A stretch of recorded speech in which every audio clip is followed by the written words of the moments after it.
Le but de l'expérience que Romane Tizio vous présente est de montrer l'enregistrement d'un courant NMDA unitaire, un courant glutamatergique NMDA, c'est-à-dire un courant à travers un seul canal NMDA dans un neurone du système nerveux central. Vous voyez ici un enregistrement du courant ionique à travers un seul canal NMDA. L'axe des X représente le temps et l'axe des Y représente l'intensité du courant en picoampères. La trace du haut est un zoom de la trace du bas. On voit ici des enregistrements d'ouverture de canaux NMDA qui sont vers le haut. Donc là, ce sont des ouvertures de très faible durée. Et ici, vous avez une ouverture d'une durée un peu plus grande. Et ce sont donc des ouvertures spontanées de ce canal parce qu'il y a du NMDA dans la pipette. Nous allons voir ça tout de suite. Donc voilà ici des ouvertures encore. Ici, on a l'impression que ce n'est pas la même amplitude, mais en fait, c'est la même amplitude. Mais comme l'ouverture est très brève, le système n'a pas le temps vraiment d'enregistrer la bonne amplitude.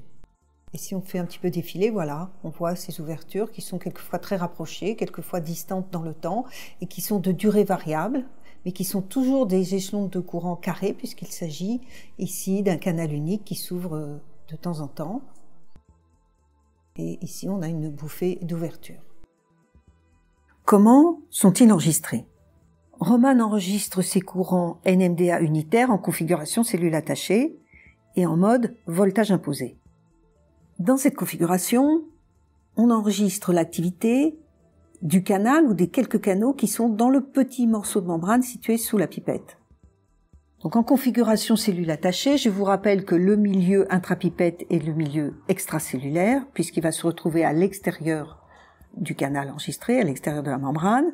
Et le milieu intracellulaire est le milieu physiologique intracellulaire du neurone. Pour n'activer que des canaux NMDA et n'avoir que des courants unitaires NMDA dans l'enregistrement, on met du NMDA et de la glycine, son coagoniste, dans le milieu extracellulaire. Et surtout, ce milieu extracellulaire est dépourvu en ion magnésium afin qu'il n'y ait pas de blocage des canaux NMDA à certains potentiels. Dans cette expérience, on voit en haut la trace de voltage et en bas la trace de courant. La trace de voltage est en fait le voltage appliqué à la pipette et on peut le faire varier de potentiels dépolarisés vers des potentiels plus hyperpolarisés. Dessous, ce sont les traces de courant, donc c'est les ouvertures de canaux NMDA enregistrées. Comme la base de temps ici est très lente, chaque ouverture est en fait une petite barre noire, donc on a fusion des ouvertures, ça se voit mal. Pour bien les voir, il faut bien sûr élargir la base de temps. Et on voit quand même qu'on a des ouvertures vers le haut, puis ensuite celles-ci s'annulent, et on les retrouve ici vers le haut de plus en plus grandes. Ce qu'on a vers le bas ici, ce sont des artefacts, il ne faut pas en tenir compte. Et les grands comme ça aussi sont des artefacts qui sont liés au changement ici, au saut de potentiel, au saut de voltage. Ce qu'on voit ici, c'est que même en configuration cellule attachée, on peut faire varier le potentiel de part et d'autre du canal enregistré. On peut donc avoir ici ce qu'on appelle une courbe IV, c'est-à-dire un courant en fonction des changements de potentiel. Quel est le potentiel appliqué au petit morceau de membrane ? Pour faire varier le potentiel de membrane, on applique un potentiel à la face extracellulaire du petit morceau de membrane sous la pipette. Ce potentiel, on l'appelle VP pour V pipette. Le potentiel transmembranaire du patch est donc VM égale VI moins VE par définition. Et comme VE est ici V pipette, on écrit VI moins VP. VP est un potentiel imposé qu'on connaît bien. VI est un potentiel inconnu puisque nous n'avons pas accès au milieu intracellulaire dans la configuration cellule attachée.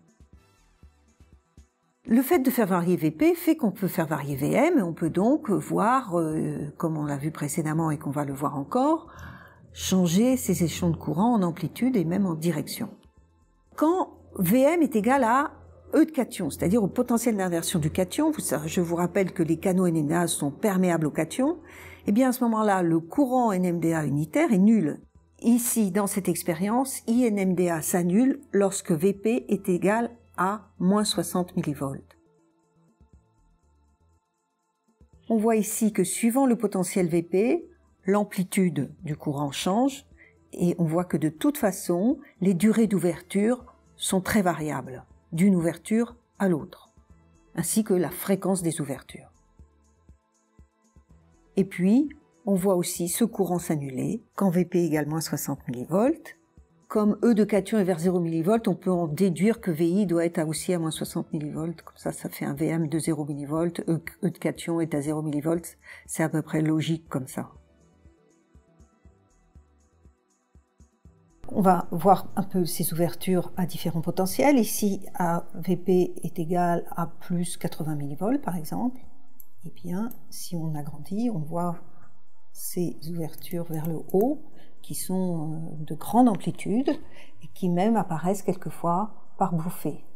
Je vous rappelle qu'il y a 0 magnésium dans la pipette, donc ici, il n'y peut y avoir aucun blocage par les ions magnésium.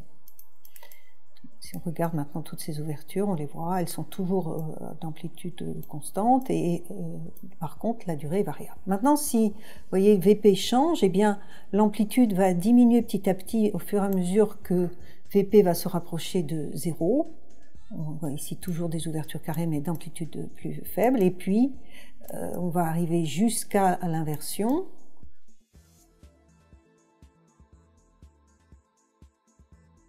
Après, quand on a là, par exemple, ici, eh bien, on voit qu'il n'y a pratiquement pas d'ouverture, et que si maintenant on revient à des Vp, on peut voir ici des ouvertures aussi qui ont changé de sens. Vous voyez, ce sont des toutes petites ouvertures en amplitude et qui sont maintenant négatives.